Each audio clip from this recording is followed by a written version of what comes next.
రండి అయ్యారు, రండి కూర్చోండి. చాలారా నీ మర్యాదలు చండాలుడా. కడుపులో ఇంత కుట్ర రాసుకుని మొహానికి ఇంత నవ్వు పూసుకుని ఎంత వినయం నటించావురా మా ముందు. అయ్యారు మీరేమన్నారు అయ్యా అర్థం రేయ్, నిన్ను మా ఇంట్లో ఒక కుర్రాడుగా చూసుకున్నాను రా. అందుకే హేమ నువ్వు కలిసి తిరిగిన హేమ నీ ఇంటికి వచ్చినా నీ మీద నాకు వేసమెత్త అనుమానం కూడా కలగలేదురా. ఒరేయ్, హేమ చిన్నప్పటి నుంచి నా ఇంటి కోడలు అవ్వాలని అవుతుందని ఎంత మర్చిపోయాను రా. అలాంటి పిల్లని ఎగటన్నుకు పోయి నువ్వు పెళ్లి చేసుకోవాలనే దుర్బుద్ధి ఎలా కలిగిద్దా నీకు? బావగారు ఎంత అభిమానించేవారు. ఆయన రాసిన కావ్యాలన్నీ అంకితం కూడా ఇచ్చారే నీకు. అటువంటి మహానుభావునికి ఇంత స్వామిత్రోహం ఎలా తలపెట్టావురా అప్రాచుడా. ఒరే, ఆయన బ్రతుకుంటే ఇప్పుడురా నీ దురాలోచన తెలిసి గుండె పగిలి సచ్చి ఉండేవాడురా. ఇంకా ఎందుకురా వెధవ బ్రతుకు. ఛీ!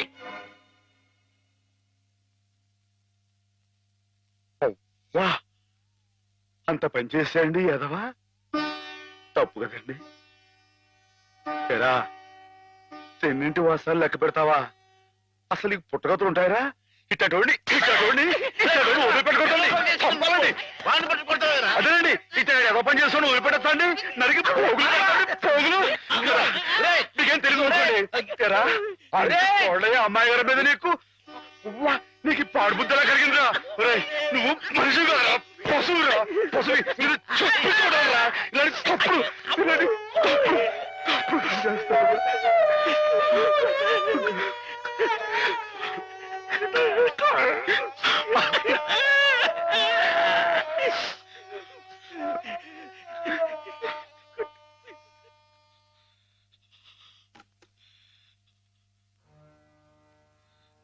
ఏం బతుకురా నీది, ఏ ముహూర్తంలో పుట్టావురా?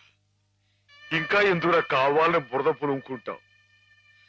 నేను నానా మాటలు అంటుంటే నేను అట్లాంటి వాడు కాదు బాబు అని చెప్పాడు. ఇంకా ఎందుకు పిచ్చోళ్ళ నటిస్తావు?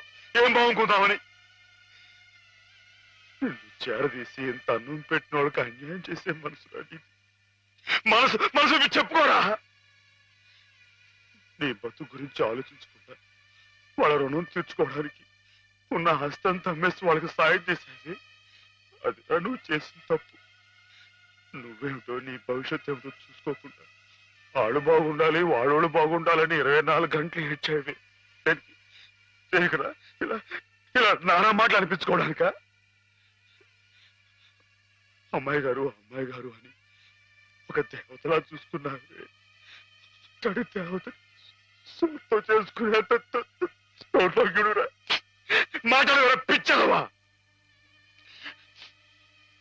నీ బతుకి ఓ తోడు కావాలని కూడా చూసుకోకుండా అమ్మాయి గారికి మంచి తోడు దొరికిందని తెగ సంబరపడిపోయావే. దేనికిరా? దేనికి? ఇలా పిచ్చోళ్ళ మధ్య నరకేతం అనిపించడానికా? ఏదో ఓ తాగుబోతే అథవా నానా కూతురు కూర్చోడంటే వదిలేయచ్చు, కానీ చిన్నప్పటి నుంచి నువ్వెవరో నువ్వేంటో తెలిసిన ఆ పెద్ద అన్నారే మాట్లాడినారంటే ఒరే మాధవా, నేను ఆ దేవుడు కూడా అర్థం చేసుకోలేదురా. అర్థం చేసుకోలేదు. కుళ్ళు చచ్చిపోయేదాకా ఏడవరా ఏదవా? నీ మొక్క నాకు ఏదవరి.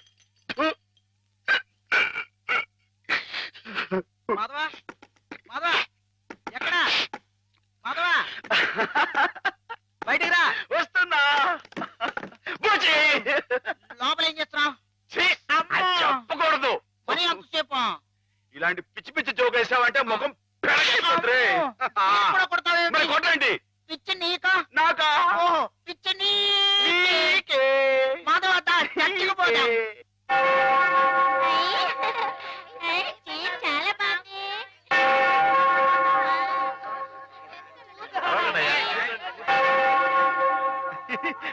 నేను ఇక్కడ వెళ్ళే.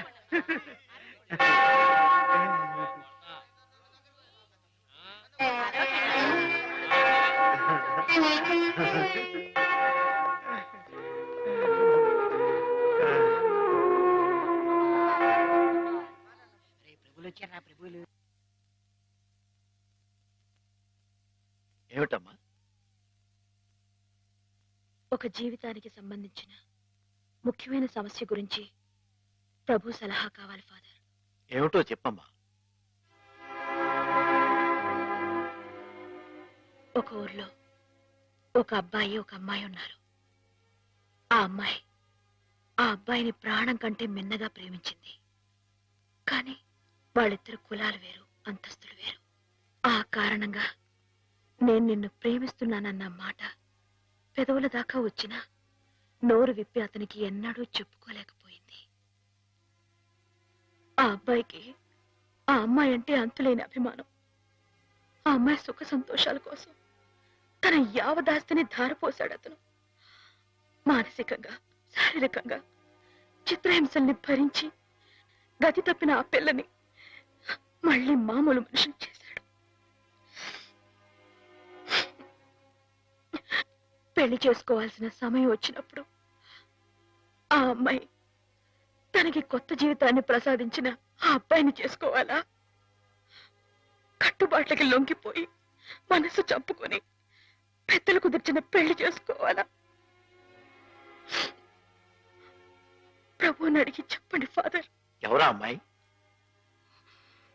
నేనే ఫాదర్. మరి ఆ అబ్బాయి? నాకు అనవసరం. ఆ అబ్బాయి ఎవరైనా సరే నాకు అనవసరం.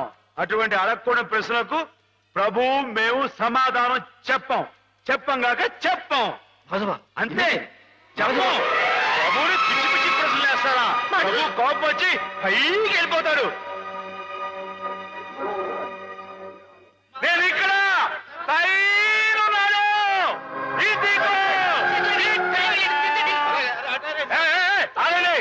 ఎవరైనా పైకి వచ్చారంటే తూకేస్తా. పోండి, దూరంగా పోండి.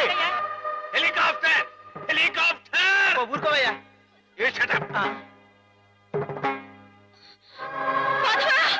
హాయ్, మేము మనిషిని పుట్టించినప్పుడు అతనికి కులం లేదు, మతం లేదు. కానీ మీకు మీరే కట్టుబాట్లు పెట్టుకున్నారు. మీరు పెట్టుకున్న ఆచారాలు మీరు గౌరవించి తీరాలి. కాదంటే నేను నా ప్రభు ఇక్కడి నుంచి దూకేస్తాం. అప్పుడు మీకు దేవుడు ఉండడుగా. ప్రవర్తిస్తున్నావు? ఆ మాటలకు అర్థం ఏమిటో నాకు తెలుసు. నా మాట విని దిగిరా. మాధవా, గౌరవించి తీరాలి. మన ఇష్టానికి మనం ప్రవర్తించే వాళ్ళ మనసు నొప్పించకూడదు. ఇక్కడున్న వాళ్ళందరూ ఈ మాట ఒప్పుకుంటేనే నేను కింద దిగొస్తా, లేకపోతే ఇక్కడిని దూకేస్తా. మాధవా, దూకొద్దు, దిగు. దూకేస్తా దూకేస్తా.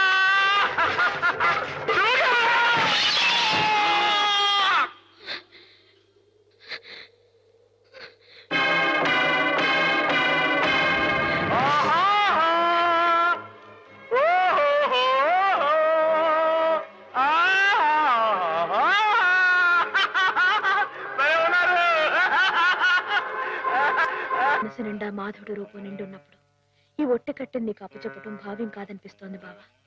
ఆ ఆత్మవంచన కంటే ఆత్మహత్య మేలనిపిస్తోంది. దయచేసి నా కోసం వెతక్కండి. సెలవు. హేమ.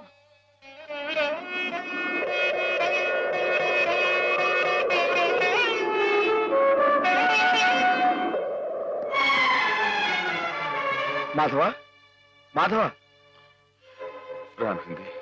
చాలా ఘోరం జరిగిపోయిందయ్యా. ఏం జరిగింది? శ్రీపతికి హేమకి సలక్షణంగా పెళ్లి జరుగుతుందని పెద్దలు ఈ రాత్రికే ముహూర్తం నిశ్చయించారు. కానీ ఈ లోపు ఇది చూడు. ఏమిటిది? హేమ ఈ ఉత్తరం రాసిపెట్టి ఎక్కడికో వెళ్ళిపోయింది.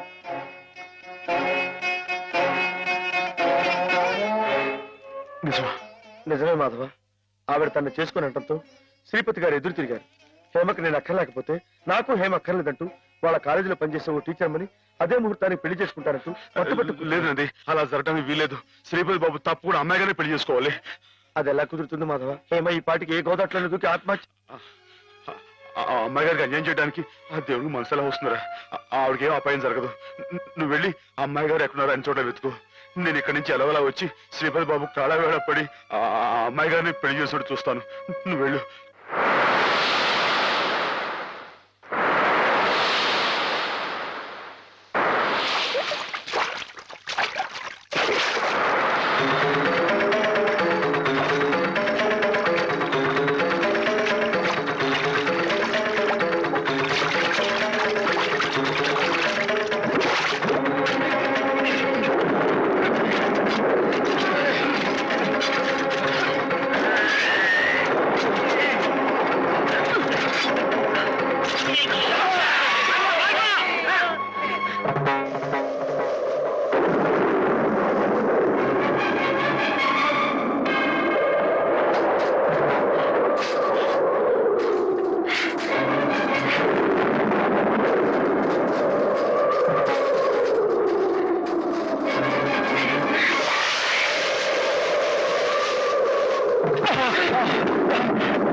నాడకు దొరికావు బే.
రామాధవ నీకోసం ఎదురు చూస్తున్నా.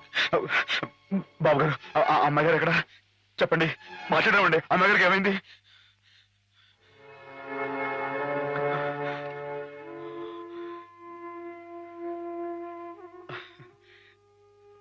బాబు నేను విన్నది నిజమేనా?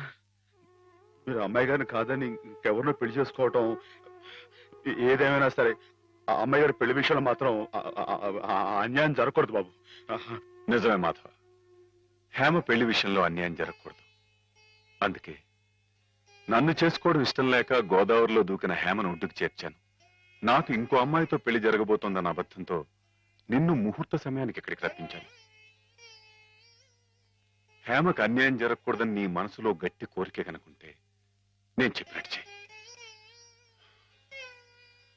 ఆ గోదావరి తల్లి నీకు హేమకు కూడా మంగళ స్నానం చేయించింది. సుముహూర్తం ఇంకో 15 నిమిషాల్లో ఉంది. అక్కడ కళ్యాణం వెతుకుంది, ఇక్కడ హేమ సిద్ధంగా ఉంది. ఇవిగో పట్టుబట్లు, ఇవి కట్టుకుని హేమ మెళ్ళలో మాంగళ్యం కట్టు మాధవ.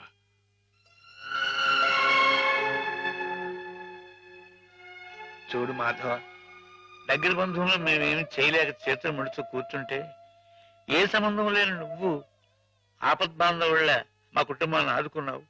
హేమకి అండగా నిలిచావు. హేమకు నీ మీద, నీకు హేమ మీద ఉన్న ప్రేమ ఎంత పవిత్రమైందో ఇప్పుడు తెలుసుకోగలిగాను. తొందరపడి నీ ముందు నోరు జారినందుకు పెద్ద మనసుతో నన్ను క్షమించి హేమ చెయ్యేందుకు బాబు. అవును మాధవ, అన్నయ్య తన కావ్యాల్ని నీకు అంకితం చేసి ఆ రోజే నిన్ను తన అల్లుని చేసుకున్నారు.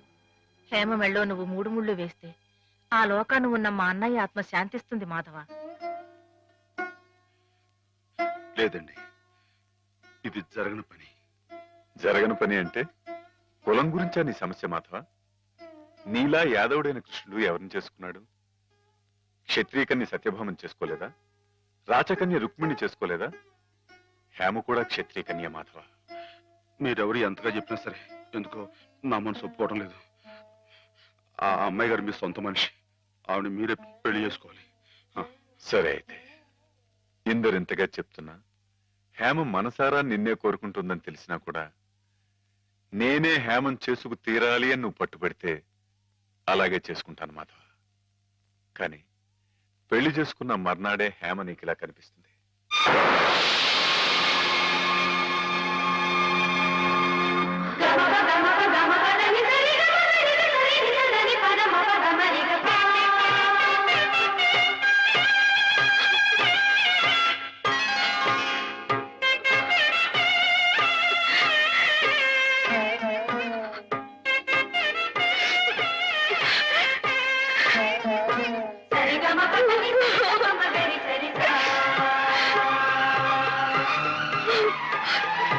కలయిక ఈశ్వరేచ్ఛ.